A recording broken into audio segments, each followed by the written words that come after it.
Lotu-Iiga. Thank you, Mr Speaker. And Mr Speaker, I'm honoured to stand to also support this bill. As a government MP, the Financial Markets Regulators and Kiwi Savers Bill. Sir, this bill establishes a new financial sector regulator. It is the Financial Markets Authority. It is a super regulator that brings a number of powers and functions from various government bodies into the single body.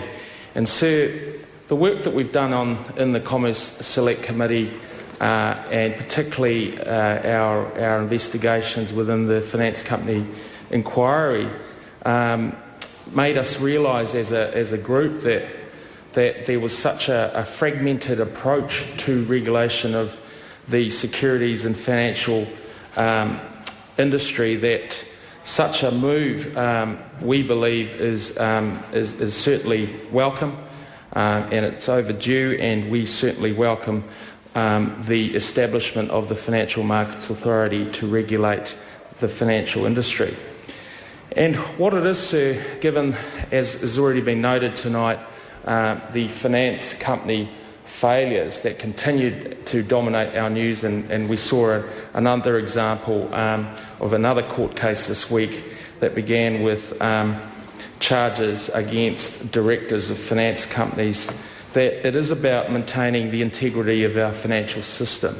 It's about bringing together a confidence and trust for our investors, mum and dad investors, as well as corporate and institutional investors in our financial markets and in our capital markets, so that we can have a fluid market in order to facilitate access to capital for our businesses.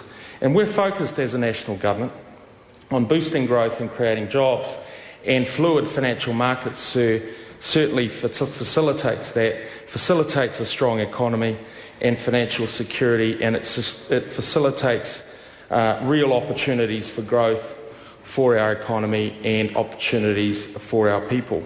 Now, sir, as has been mentioned, there have been some changes that were made during the Select Committee process, and the bill really addressed some really good work that was produced by the Capital Market Development Task Force and issues raised around the global financial crisis, as well as the finance company failures, which I've already alluded to.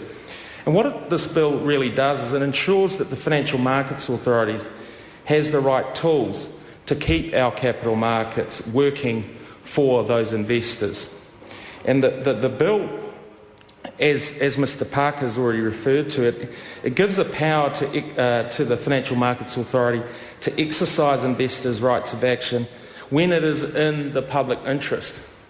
And that's an important criteria, sir, because as we saw with a lot of the inaction over the last 4 to 5 years in this, in terms of the finance company failures, is that the authorities or the Securities Commission did not have the power to take up action against some of the rogue parties in our financial markets.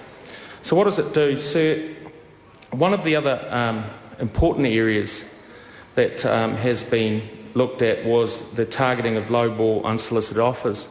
And that is where you could say predatory investors make low-ball offers that are well below the market price for securities to mum and dad investors who may or may not be ignorant of the market price, in order that they may take up the offer.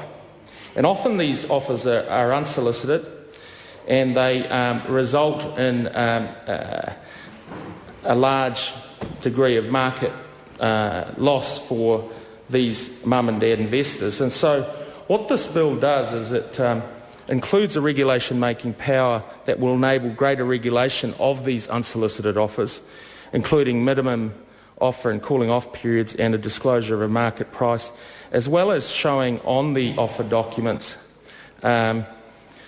a disclosure on the offer documents of the market price, which I think is particularly important and will allow those mum and dad investors to see through some of the predatory behaviour of some of these investors. So, in summary then, sir, it's clear that New Zealand needs a single market regulator, and it needs a culture of proactive, timely enforcement, which we have sadly been lacking in the last few years around some of the finance company failures. And it's undoubtedly about market confidence for our investors, both institutional and individual and mum and dad investors, and the critical role that the Financial Markets Authority will play in that, in the regulation of the industry.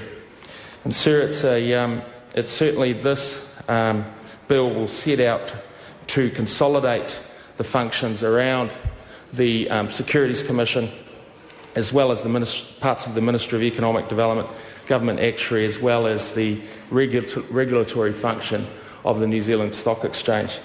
And certainly we will be talking about this in the committee stage as to how the bill does this, and it's certainly a commendable bill. And I'm happy to accept that it has multi-party support on our committee, and for it to proceed, and for this Financial Markets Authority to be established this year. Thank you, sir.